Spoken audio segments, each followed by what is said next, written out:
দেশকে তোমরা লুটপাট করে দিয়েছ। আজকে তোমাদের কাউকে বর্ডারের কিনারে পাওয়া গেলে 70 লাখ। একটা মৌলবী ছিল, একটা মৌলবী, তাদের সাথে এমপি, ইটারে গ্রেফতার করে ঘরের ভিতরে পাওয়া গেছে 30 লাখ।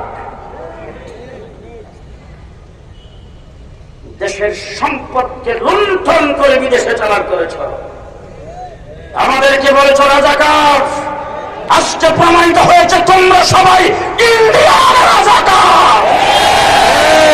যাদেরকে রাজাকার বলেছ তারা দেশপ্রেমিক, দেশের জন্য তারা রক্ত দিতে প্রস্তুত। আর তোমরা যারা ইন্ডিয়ান রাজাকার, তোমরা হল দেশদ্রোহী, দেশের শত্রু। পরিষ্কার ভাষায় বলতে চাই, সচিবালয়ে আগুন তোমরাই দিয়েছ। আমার একজন আইনজীবীকে আদালত প্রায় জবাই করে তোমরাই হত্যা করেছ।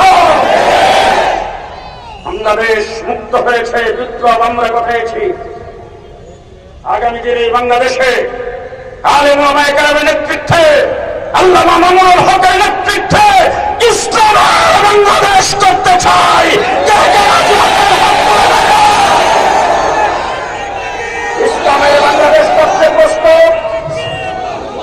রাজি আছেন? রাজি আছেন? যদি সেই ইসলামের বাংলাদেশ করার জন্য আবার যদি স্বপ্ন চত্বরে যাইতে হয়, কে কে প্রস্তুত? রাজপথে যদি আবার রক্ত দিতে হয়, যদি আবার মাথায় বাঁধতে হয়, প্রস্তুত আছেন তো? প্রস্তুত আছেন তো? জামিয়া দারুল উলুম মেট্রো, সেই মাদ্রাসার খতমে বুখারী হবে।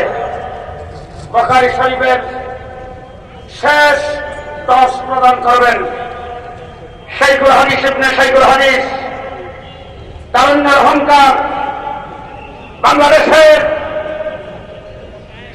সর্বস্তরের ধর্মপ্রাণ মুসলমানদের নির্ভরযোগ্য লিডার হযরতুল আল্লামা মাওলানা মামুনুল হক দামাত বারাকাতুহুম।